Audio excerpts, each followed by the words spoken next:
¿Cómo están? Buenas noches. En esta oportunidad vamos a hablar sobre la compra-venta internacional. Cuando estamos hablando de esta compra-venta internacional, tenemos en primera instancia que hablar de un tema importante como son los contratos, ¿no?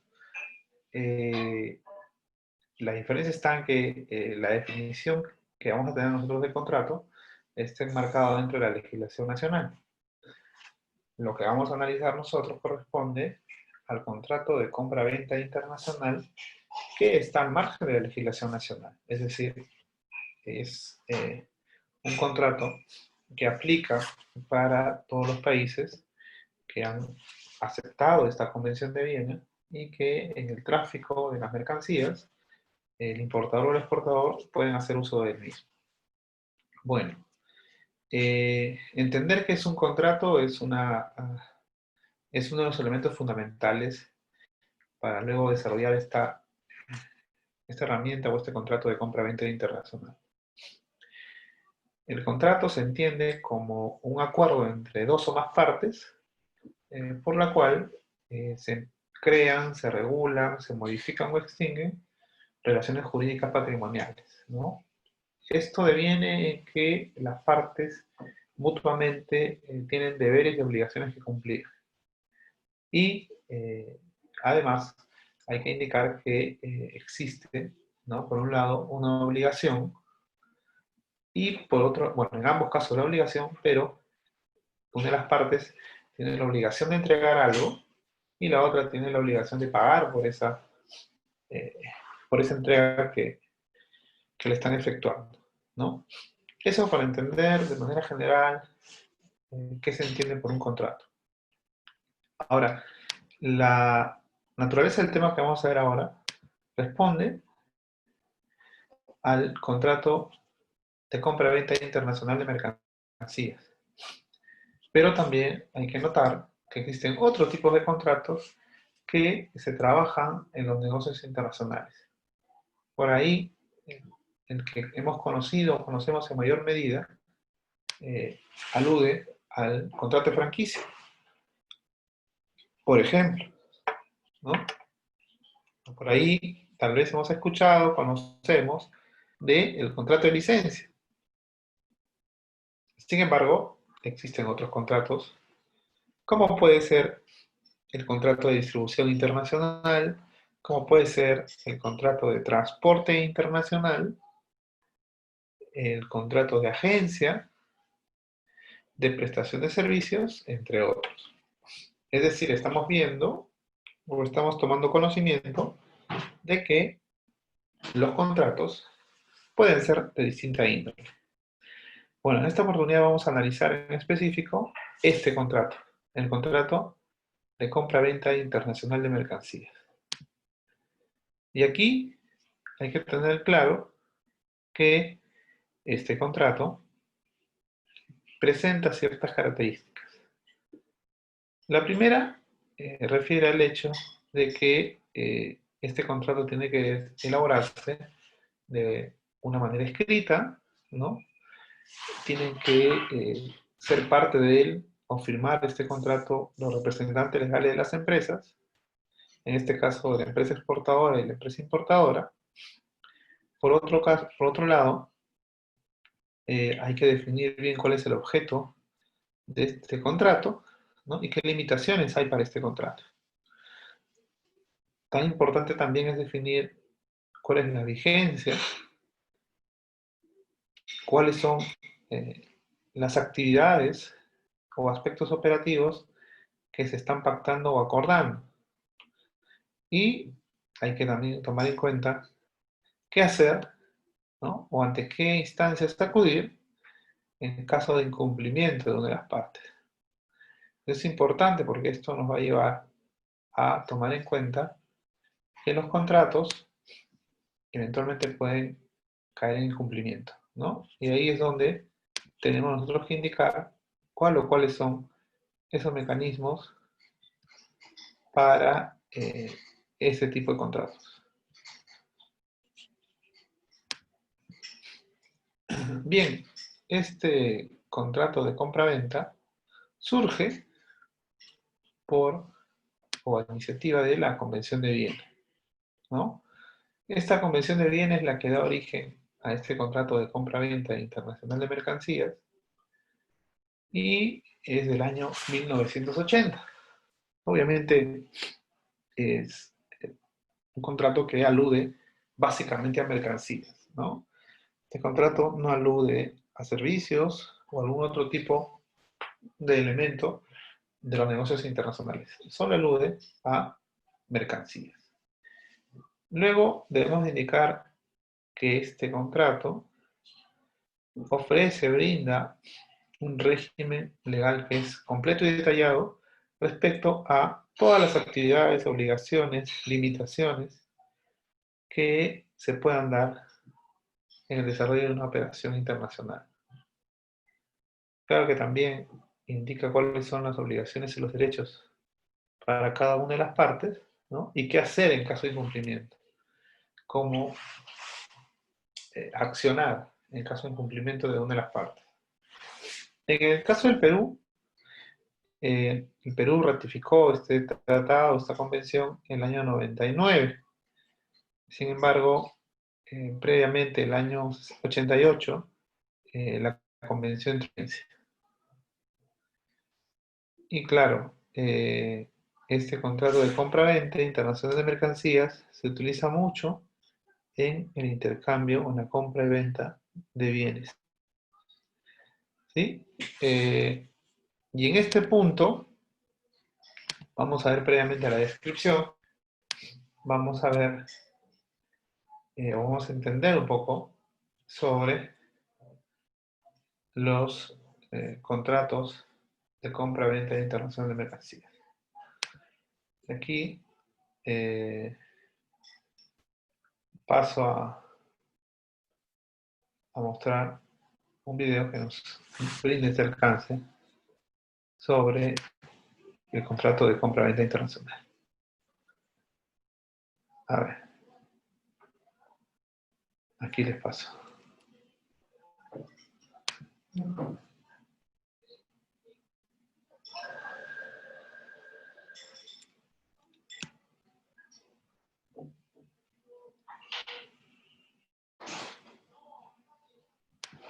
A ver, aquí está. Dejo de compartir el otro archivo y vamos a empezar con algo pequeño aquí.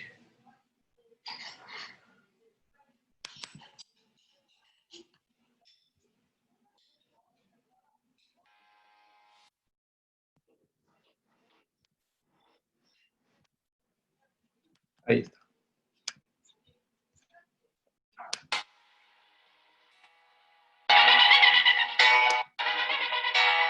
La vendedor y un comprador nacional es aquella La compraventa internacional es aquella operación bilateral que se realiza entre dos partes, un vendedor y un comprador, ambos domiciliados en países distintos, en el cual el vendedor acuerda transferir la propiedad de mercaderías al comprador, a cambio de un precio cierto en dinero o signo que lo represente.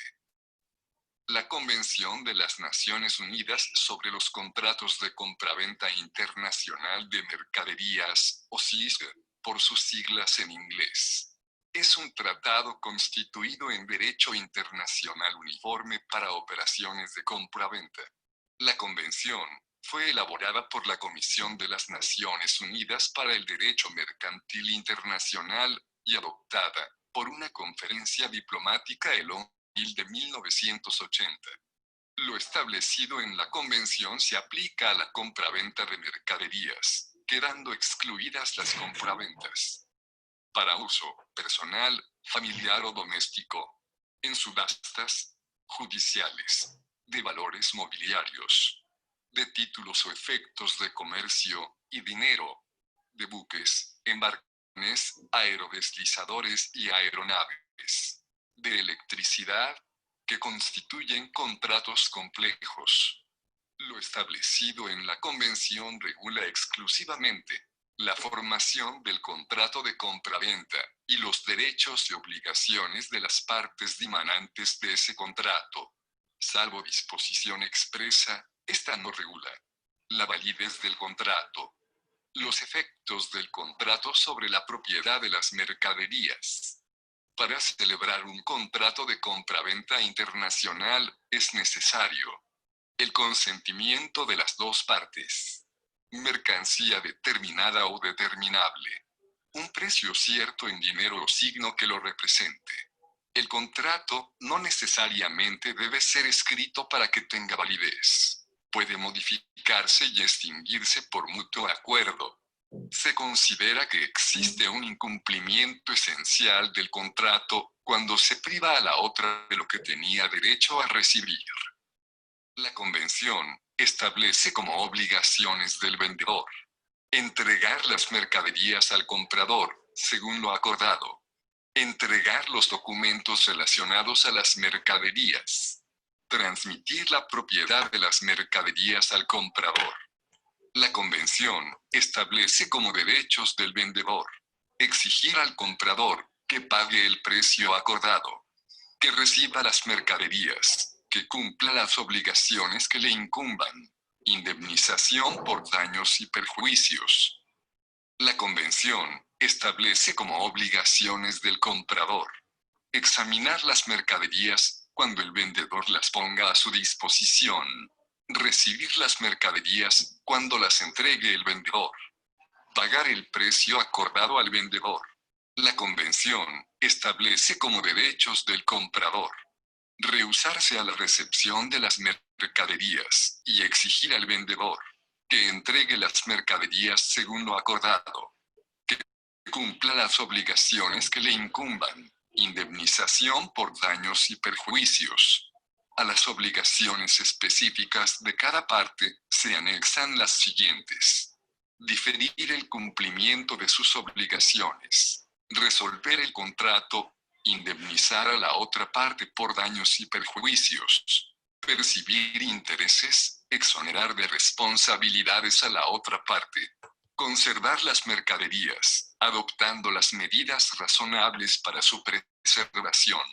Para la transmisión de riesgos en el contrato, la convención establece dos escenarios: cuando las mercaderías se entreguen a un porteador, cuando las mercaderías se entreguen al comprador.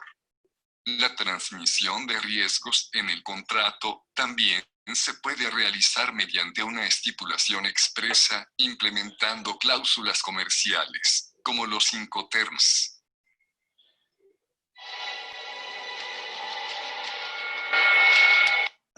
Bueno, hemos podido escuchar aspectos interesantes del contrato. En primer lugar, aquí vamos a ver las operaciones excluidas, ¿no? Es probable que cuando uno va a realizar una operación, y más ahora que ya tienes conocimiento de lo que es este contrato de compra-venta, ¿sí? Podría suceder que uno pueda pensar que este contrato aplica para todo tipo de operaciones, ¿no?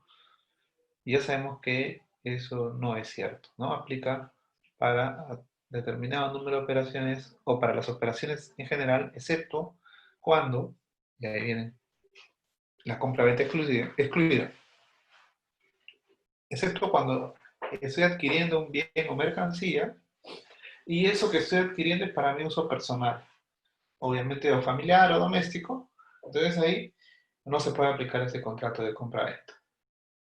Se entiende entonces que el contrato de compra-venta tiene más un carácter comercial, ¿no?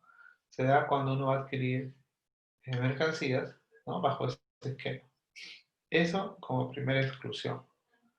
La segunda es que cuando uno adquiere productos o mercancías de subastas, se entiende, internacionales, ¿no? No podría solicitar un contrato de compra-venta en razón de que las mercancías que se comercializan en la subasta no muestran cuáles son las condiciones de esos productos. A diferencia desarrollar un contrato de compra-venta y especificar e indicar claramente cuáles son las obligaciones de las partes, ¿no? En la subasta no, en la subasta lo que se está haciendo es liquidar, ¿no? La mercancía o mercancías que en este caso la SUNAT ha ubicado, ¿no? Igual el tema de compra-venta judicial, eso tampoco es parte de el cumplimiento de este contrato, tanto como se excluyen los valores mobiliarios, ¿sí? Acá el documento que emiten los almacenes, ¿no? O instituciones que respaldan una operación. Y también hemos visto aquí que en el caso de este contrato, ¿no? Aparece desde el punto de vista legal ciertas pautas que hay que explicar, ¿no? En primer lugar, hay que tomar en cuenta, ¿no?, que este contrato se forma o se da inicio cuando las partes consienten el contenido de la cotización, ¿no? También cuando se establece la mercancía, qué tipo de mercancía, y claro está el precio, ¿no? El precio que va a implicar el traslado de estas mercancías también indica una formación del contrato. Ahora, ¿necesariamente el contrato de compra-venta tiene que ser escrito? La respuesta es no, ¿no? Si tenemos claro cuáles son las exclusiones, cómo se forma un contrato, lo que nos toca ahora es, aquí está, lo que nos toca es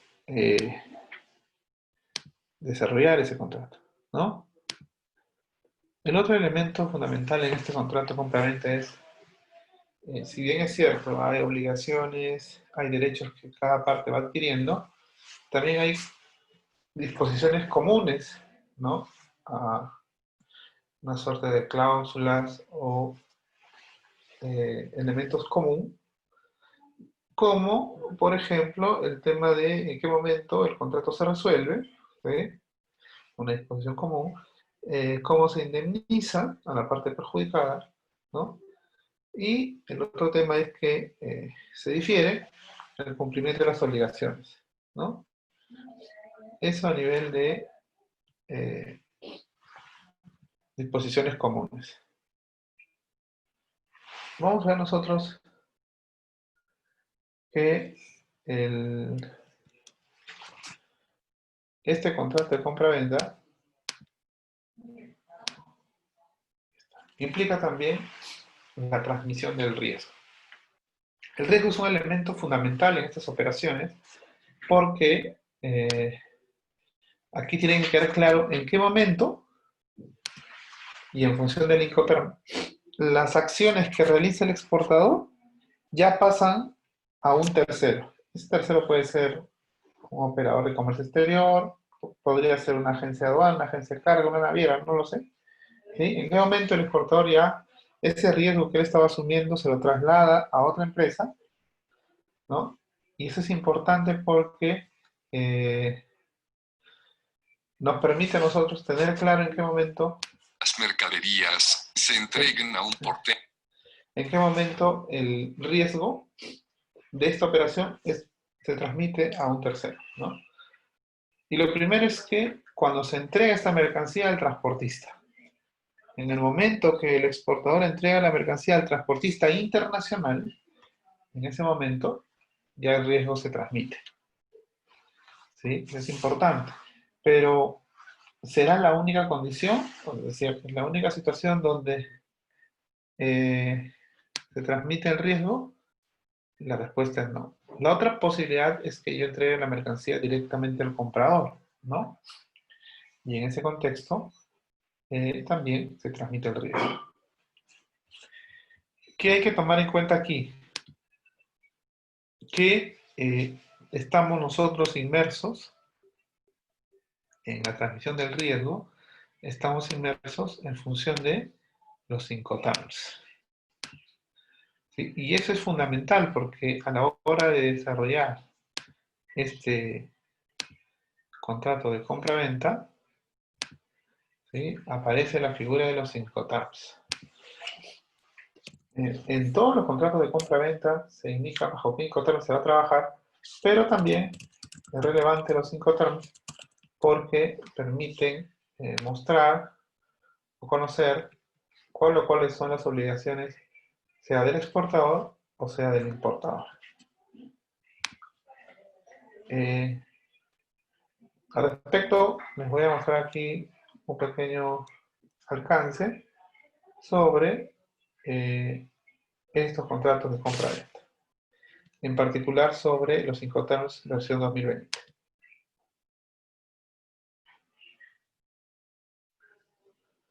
Ahí está.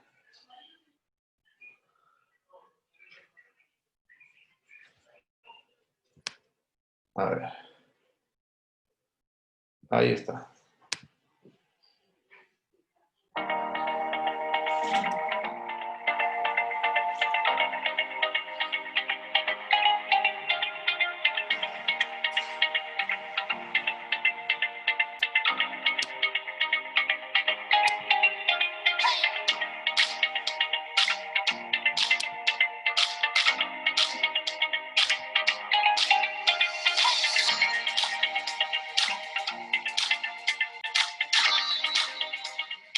Incoterms 2020, ¿qué significan? ¿Qué nos traen? Primero de todo, son 11 los Incoterms que vamos a tener a partir del 1 de enero del 2020. Son SWOC, FCA, FAS, FOB, familia de las Cs, FIF, FIP, CFR y CPT, y luego ya entramos en destino la familia de las Ds, que serán DAP, DPU y DDP.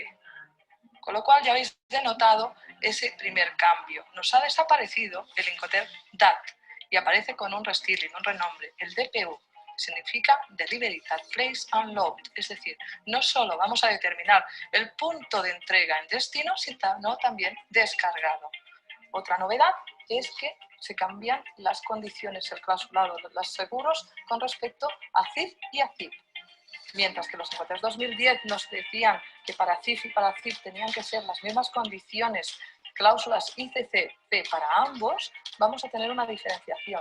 Para CIF va a ser mantenernos en ese clausulado C, beneficio de cargo cost, que significa que vamos a tener unas coberturas mínimas, vamos a ir a coberturas máximas ICCA para el CIF. Esos cambios los vais a notar a partir de esa entrada en vigor del 1 de enero del 2020. ¿Qué otra modificación tenemos? Pues las reglas, los Incoterms, que no dejan de ser usos y costumbres que las partes introducen en ese contrato de compraventa internacional, tienen a su disposición la Cámara de Comercio Internacional un manual que va a ser mucho más gráfico, mucho más entendible en el sentido de que hay unos pictogramas, hay una serie de explicaciones que nos van a marcar esas reglas entre las partes, entre comprador y vendedor. La entrada en vigor, como decíamos, 1 de enero del 2020 y, sobre todo, la recomendación, revisar contratos, revisar las relaciones contractuales entre comprador y vendedor para que no solo mejoremos en esos cambios significativos de los Incoterms, sino que revisemos la práctica de lo que efectuamos en tanto costes, riesgos como traspaso de aduanas.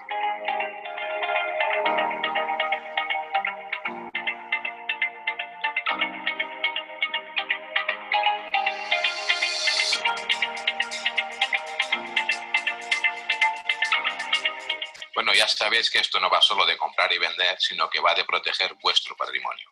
Por tanto, independientemente de que los Incoterms CIF y CIP son los únicos dos que obligan una cobertura de seguro, ahora hablaremos qué quiere decir el C y qué quiere decir el A, yo os propongo que también evaluéis bien el riesgo y que cubráis vuestras mercancías durante todo el trayecto y en cualquiera de los Incoterms que vosotros vais a aplicar.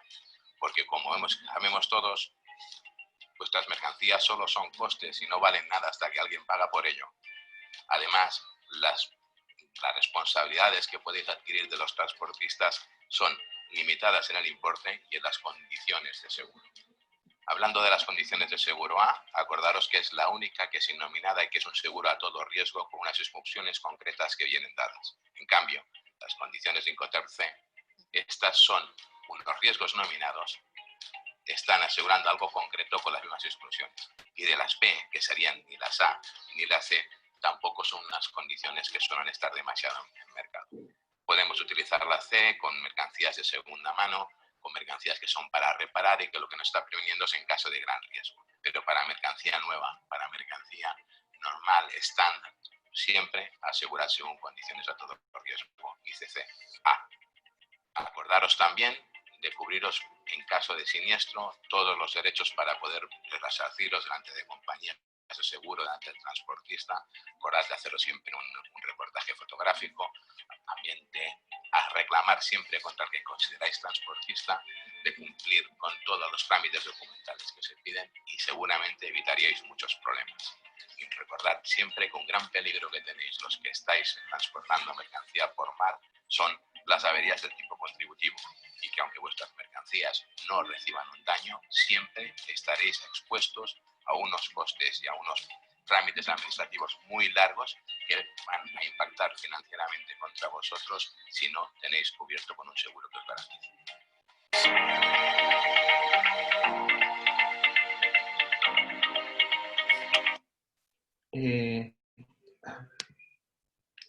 Este punto es fundamental cuando estamos hablando del contrato de compra-venta.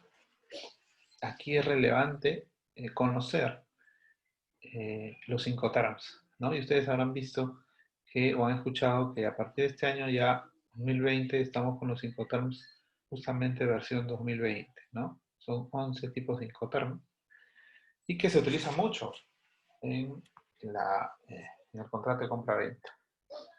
Esto nos va a llevar a tener claro cuáles son esas principales cláusulas de este contrato de compra-venta. Lo primero es la descripción de la mercancía, ¿no? ¿Qué mercancía estoy llevando? Describirla de una manera detallada. Luego vienen los precios y condiciones, ¿no? ¿En qué precios o a qué precios y bajo qué condiciones está pactando este contrato de compra-venta? Claro está que con ello nos lleva al punto 3, que son los plazos. Plazos y condiciones de entrega, ¿no? El punto 4 y el punto 5 va a depender, en el caso del punto 4, de alguna normativa en el país del importador, ¿no? Que de alguna forma pudiera obligar a cierta inspección de la mercancía, ¿no? Tanto como la variedad en la calidad y cantidad de los productos entregados. Lo que sí va a haber siempre son obligaciones del vendedor, del comprador, ¿no? ¿Qué hacer en caso de incumplimiento? ¿Dónde se va a transmitir el riesgo? Esto va a estar en función del Incoterm. Y disposiciones comunes, ¿no? A las obligaciones de ambos. Este contrato de compra-venta tiene una estructura. Ustedes la pueden ver aquí. ¿Sí? Ustedes pueden ver aquí la estructura, ¿no? Voy a agrandar. Ahí está. ¿No? De hecho, lo primero que se hace es solicitar la cotización. ¿Quién la solicita? Claro está que la solicita, ¿no? El importador. El importador solicita esa cotización a un exportador. Ya está. Ahora, con esa solicitud de cotización, el exportador envía la cotización, ¿no? Al importador. Y aquí hay dos situaciones.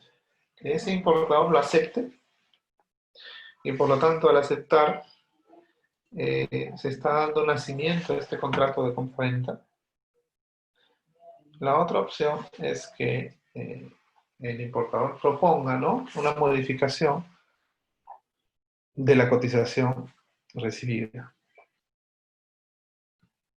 Y en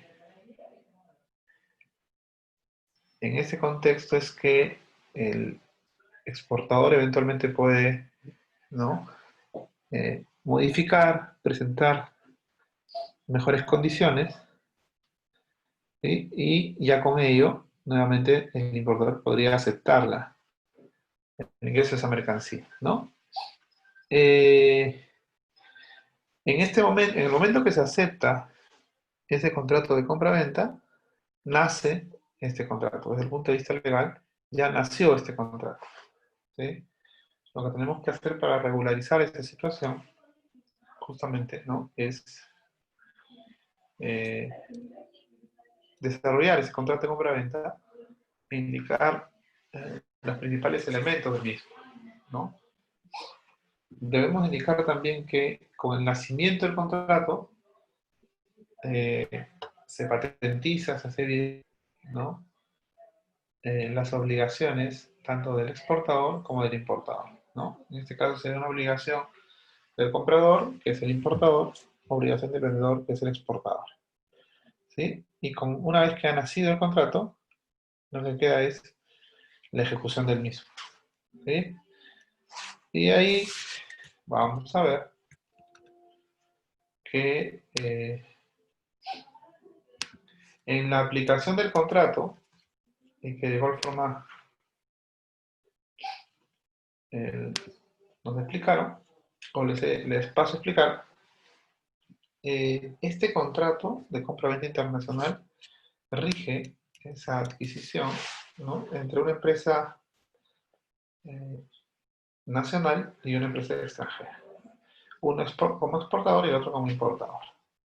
Entonces, aquí aparece la pregunta, ¿no?, ¿y qué ley aplica en los contratos de compra-venta? Bueno, en el contrato de compra-venta se tiene que especificar qué hacer en caso de incumplimiento, ¿no? Si van a ir por la vía judicial o van a ir por la vía del arbitraje, ¿no? Y entonces, en función de eso, se establecen los mecanismos donde se podrían hacer efectivas esas diferencias que podrían haber. Y ahí aparece, ¿no?, esos contratos de compra-venta internacional. Y como les decía, esto va de la mano con los Incoterms, ¿sí? Incoterms en una versión hoy por hoy 2020. El año pasado estuvimos con la versión 2010. Así es que a partir de este año ya estamos con estos Incoterms. Entonces aquí les voy a mostrar los principales cambios, ¿sí?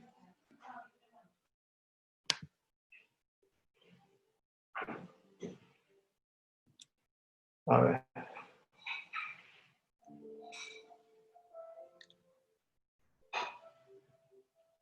Aquí estamos.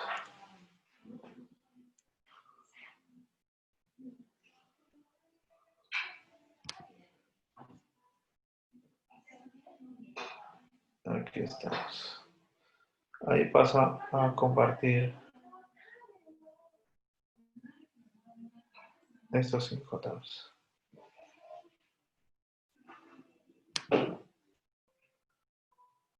Así que quieres aprender inglés. Aquí tienes 3 mitos que son completamente Recuerden que falsos. 1, debes hablar mucho.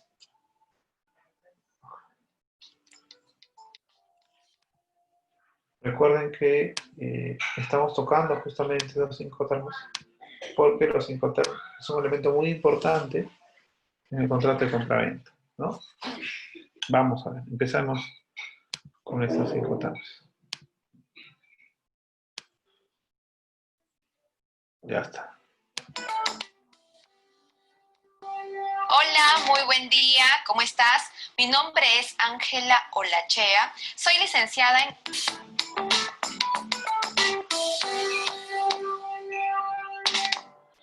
Incoterm. Simplemente, rápidamente, los riesgos, costos, tanto del vendedor como el comprador. Ahora, ¿quién regula estos Incoterm? Lo regula la OMC y la Cámara de Comercio Internacional. Estos Incoterm van cambiando cada 10 años. Tenemos todavía la versión 2010, porque estamos en el año 2019. En el año 2020 van a modificar los Incoterm. Así es. Esto que estamos viendo es la versión anterior que todavía se utiliza en muchas operaciones, ¿no? Respecto a estos Incoterms. Y entonces vamos a empezar con el análisis de estos Incoterms. El primero, el ex-work. Venta en fábrica, venta en fábrica, venta en origen, venta en fábrica o un lugar convenido. ¿Sí? Ex-work significa venta en fábrica. Ahora, ¿qué significa FOB? FOB significa que la venta va a ser en puerto, en barco, a bordo. ¿Sí? FOB se le conoce como free on board, a bordo del buque, free on board. Precio a bordo del buque, en origen, ¿sí? Ahora, también tenemos lo que es el Incoterm CIF. CIF significa costo, seguro y flete. Cost, Insurance, Freight. Esos son sus siglas, como lo vemos acá, CIF. Ok, CIF significa costo, seguro y flete. En otras palabras, quiere decir, después de haber sido vendido en fábrica, va hasta el puerto, en origen, luego sube al barco. Sure. Skip this ad.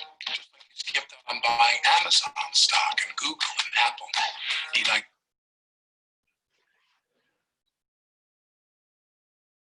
Es como si fuera un FOB. Ahora, el CIF, la diferencia es que te suma tanto el flete como el seguro. Flete como el seguro. Ahora, CIF es costo, o sea, FOB, más seguro, más el flete. CIF es costo, FOB, más seguro, más el flete. El flete hasta destino. Flete hasta destino. ¿Ok? Así es el valor CIF. Ejemplo, casuística. ¿Qué pasa si tú en tu importación, en tu cotización de importación, tienes valor CIF $10,000? En tu proforma, $10,000 en CIF. Solamente CIF, $10,000. Solamente tienes este monto. Pero si tú le dices, por favor, disgrégame los montos, significa que te van a poner FOB más seguro más el flete, como vemos acá abajo. Y te van a sumar, suma $10,000. Pero en el FOB, como ves acá, dice 8,000. En el seguro ves $500. Y en el flete ves, ¿cuánto? $1,500. Te da el criterio necesario para decir, wow, me están cobrando 500 de seguro y me están cobrando $1,500 de flete. ¿Qué pasa si tú tienes un agente de carga que te está cobrando $500 y un agente de seguro que te está cobrando $200? ¿Te sigue conveniendo comprar en CIF? Evalúalo. Te da el criterio de poder decir, ¿lo voy a adquirir en CIF o lo voy a adquirir en FOB? ¿Sí? Eso es lo bueno de poder disgregar los montos. Es muy importante tener claro hasta cuándo ocupa la responsabilidad en el tema de los Incoterms. Ahora, también tenemos el Incoterm llamado DDP. El DDP es Delivery Duty Paid. ¿Qué significa eso? Que llega hasta la puerta de tu casa, puerta de tu oficina o puerta de tu fábrica. De repente tú has hecho una compra online, una compra internacional, o de repente la vas a hacer recién y te vas a dar cuenta que llega a la puerta y no te hablaron nada de Incoterm ni nada, porque ellos internamente utilizaron el DDP en el punto convenido. Venta final en el punto convenido. ¿Sí? Los Incoterm engloban riesgos, costos, deberes y derechos. El Incoterm que más se utiliza es el FOB. ¿Qué facilidades te da el FOB? De que tú mismo puedas tener o cotizar tu propio agente de carga y tu propia aseguradora. En el país que tú estés, los costos logísticos... Simón y Juan, ambos invierten en acciones. Simón utiliza eToro para invertir en... Cuando llega la mercadería, tanto como almacén, aéreo o marítimo, engloban presupuestos. El flete te recomiendo que lo compres all-in, o sea, flete completo. Flete completo y que también te digan los costos de almacenaje en tu destino correspondiente. Pero cuando tu flete es mayor de $500, te recomiendo que ya comiences a adquirir marítimo, ¿sí? Va a depender en qué país estés para que veas la demora tanto del aéreo como el marítimo. Bien, este tema de los Incoterms es un tema muy interesante porque nos permiten a nosotros visualizar las distintas obligaciones, derechos, ¿no? Y costos que van asumiendo, en este caso que se va asumiendo, ¿no?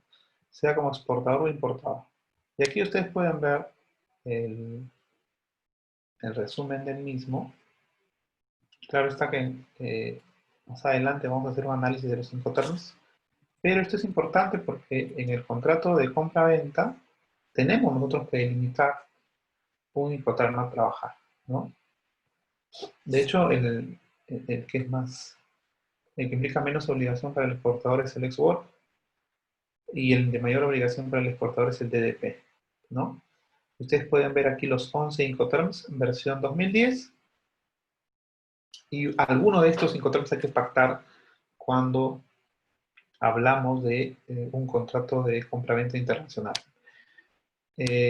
También debemos de notar que tenemos la existencia o ya aparece a partir de este año la versión Incoterms 2020. ¿Sí? Y aquí, en esta versión, miren ustedes, aquí está, ¿no? Aparece el DPU, figura que no había antes, se elimina el DAT, el DAT, figura que estaba en la versión 2010, y los otros 5 terms se mantienen, claro, con algunos cambios que ya en su momento vamos a anotar, ¿no? Bueno, entonces esta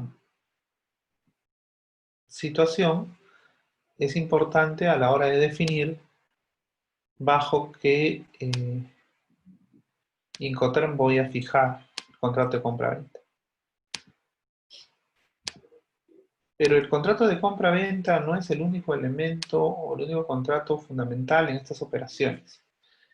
Aparece también otro elemento que es importante tomar en cuenta, como es el contrato de transporte, ¿no? En este contrato de transporte internacional, estamos hablando, puede ser un contrato de transporte marítimo, que es el que normalmente se trabaja mucho, y tenemos que, esto se va a traducir en un documento, que es el BL, el Bill of Lading, ¿no? O el conocimiento de embarque. Y claro, en ese contexto, y dependiendo nuevamente del Incoterm, será el exportador quien contrate el traslado internacional o puede ser el importador, ¿no?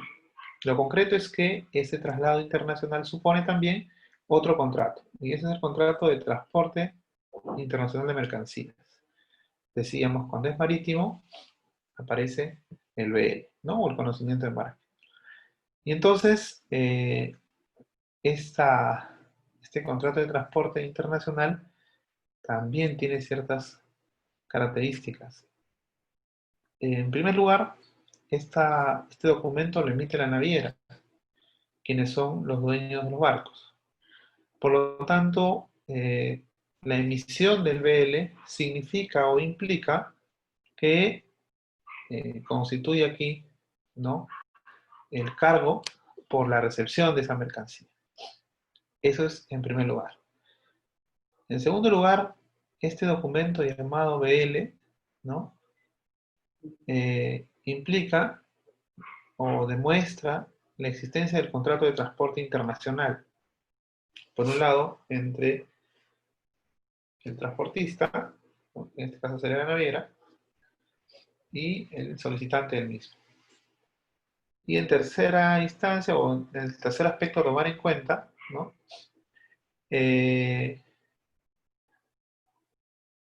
este contrato permite al tenedor, o sea, el que es el titular, el que tiene este contrato de compra-venta, este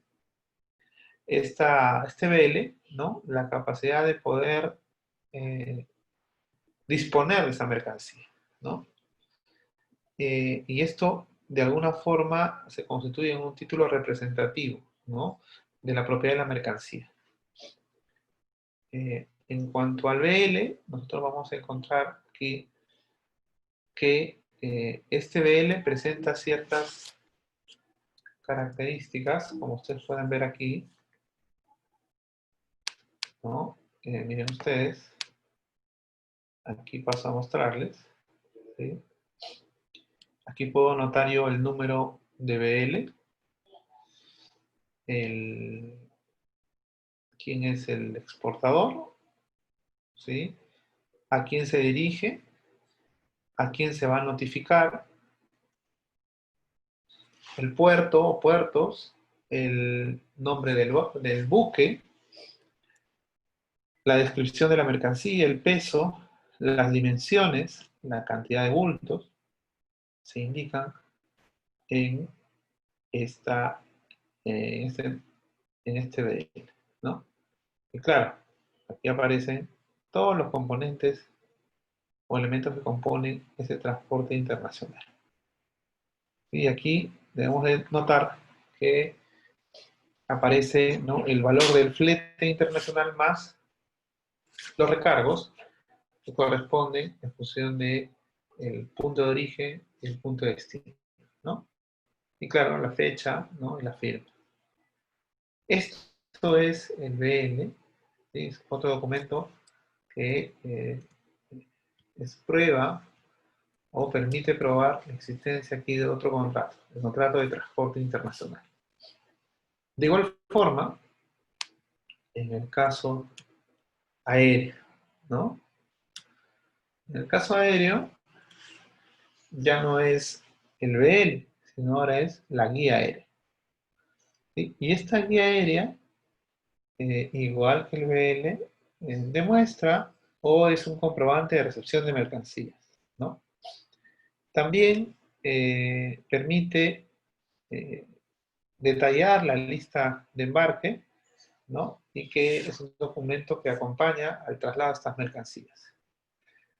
Asimismo, debemos de tomar en cuenta que es un documento que se requiere para efectos aduaneros, tanto como el BL, la guía aérea también, ¿sí? Y claro, también con esta guía aérea se demuestra o se acredita, ¿no?, el envío de la mercancía. Ustedes podemos aquí visualizar que, esta guía aérea, que al igual que el BL, tiene ciertos componentes, ¿no?, partes.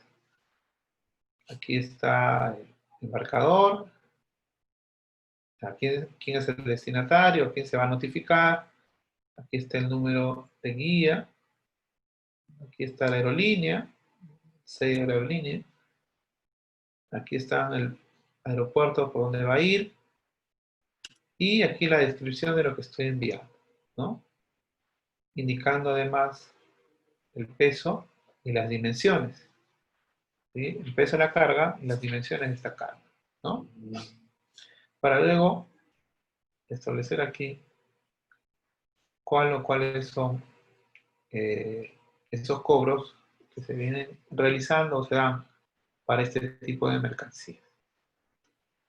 Y todo esto permite a su vez tener en cuenta que estos contratos me refiero a esos contratos de transporte internacional,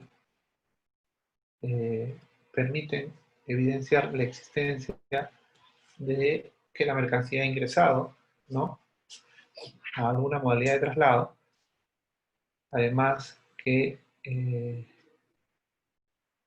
es un documento que se necesita necesariamente para efectos de la importación y que también debemos indicar que no es el único documento que se requiere para esos temas de la importación, ¿no?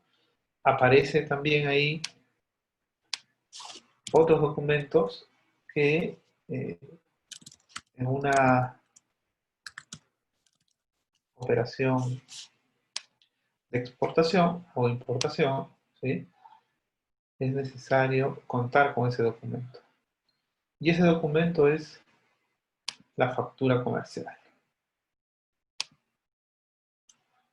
¿no? Ese es otro de los documentos que son necesarios tomar en cuenta, ¿no? Y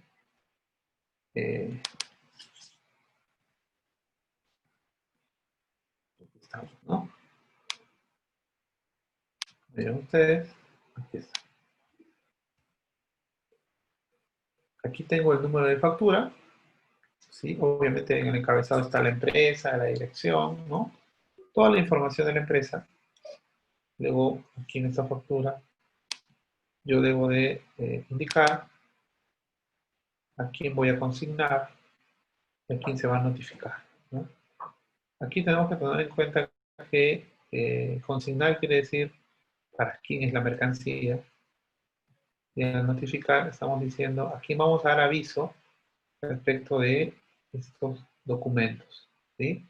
Y esto aplica mucho cuando, por ejemplo, estamos trabajando una carta de crédito, ¿no? Se notifica al banco, porque es el banco el que va a recibir la documentación. Sin embargo, el consignatario es un importador, ¿sí? Podría también suceder el hecho de que coincidan. Me refiero a que el consignatario y el notificado sea el mismo, ¿sí? Podría suceder también. Pero no siempre es así. Y entonces la factura también tiene que tener esa descripción, esa estructura, ¿no? La cantidad que se está enviando, eso es importante, tener claro cuánto estamos enviando. Luego, la descripción, qué estamos enviando. Y claro, aquí tenemos el valor unitario y el valor total, ¿no? Estamos en una factura. Y en esa factura precisamos, indicamos, ¿no? El peso total de la carga es X cantidad de kilos o toneladas, ¿no? Se está enviando X cantidad de bultos. Las dimensiones son, ¿no? Esa información es importantísima para para el importador, ¿no? Y miren ustedes, los Incoterms nuevamente aparecen, ¿no? Aparecen en precio FOB, ¿no? Puerto El Callao. ¿Sí? Ven ustedes que los Incoterms de una u otra forma están ahí, están presentes, ¿no? Son un elemento clave en las distintas operaciones que uno pueda realizar. Y noten ustedes también que la moneda, en este caso es en dólares, ¿no? Y se ha escrito también en inglés. ¿Sí? Cuando hablo yo de una factura comercial, debo de tomar en cuenta primero que, y ustedes también habrán visto, no hay IGB, ¿no? No existe IGB en una factura de exportación. ¿Qué más? Segundo, se ha hecho una descripción de todo lo que se está enviando, el peso, las dimensiones. Y tercero, hemos visto que no hay, perdón, que esta factura está expresando los valores en dólares y que esta misma factura va a detallar el Incoterm con el cual se está trabajando, ¿no? Eso para saber que la factura también requiere cierta formalidad, ¿no? Siempre no se olviden valor tiene que ser una divisa. ¿Sí? Si ustedes les entregan una factura en libras, por ejemplo, libras esterlinas, tendríamos que hacer la conversión para convertirlas en dólares, ¿no? Por eso es que para efectos de este intercambio, todas la moneda, o la única moneda aceptada es el dólar. ¿Sí? Lo cual no impide que tú puedas pactar en otra moneda, ya luego harás la conversión. ¿Sí? Entonces ahí tenemos el tema de la factura de exportación. Y aparece también otro documento que es importante. Es un documento más logístico que permite identificar qué es lo que se está enviando, pero no desde el punto de vista de los valores, sino desde el punto de vista de las dimensiones, desde el punto de vista del peso. ¿Sí? Y a eso nosotros llamamos packing list, o la lista de empaque, ¿no? ¿Sí? Vamos a ver acá. Acá está. Esta lista de empaque o packing list, claro, tiene ciertas características que la diferencian de la factura. Si bien es cierto, se indica quién es el embarcador, a qué se va a consignar, ¿no? Se hace referencia al número de factura, se indica bien el número de equipajes, el peso bruto, peso neto, y se hace una descripción de cada ítem que se está enviando en cuanto a cantidades, tipo de empaque, dimensiones de cada uno de ellos, ¿no? Y peso. Esto es fundamental. Con esto, ya con esta documentación adicional que es un packing list, puedo yo cerrar muy bien esta operación porque ya tengo toda la información que requiero. Entonces, para tener claro lo que hemos estado viendo el día de hoy, partimos del hecho de la existencia de un contrato de compra-venta. Este contrato de compra-venta supone aplicar o conocer el uso de los Incoterms. Además del contrato de compra-venta, tenemos los documentos de transporte, que si es aéreo es la guía aérea, si es marítimo es el conocimiento de embarque. Y además, tenemos también ahí la factura comercial y el packing list, ¿no? Que son los documentos que se requieren para estas operaciones de exportación e importación. Bien, este era el tema que se quería compartir con ustedes. Quería agradecerles por el tiempo y ya nos estamos viendo la próxima semana con el detalle de los siguientes temas hasta llegar a la parte del desarrollo de los casos que corresponden. ¿Sí? Bueno, muchas gracias y buenas noches.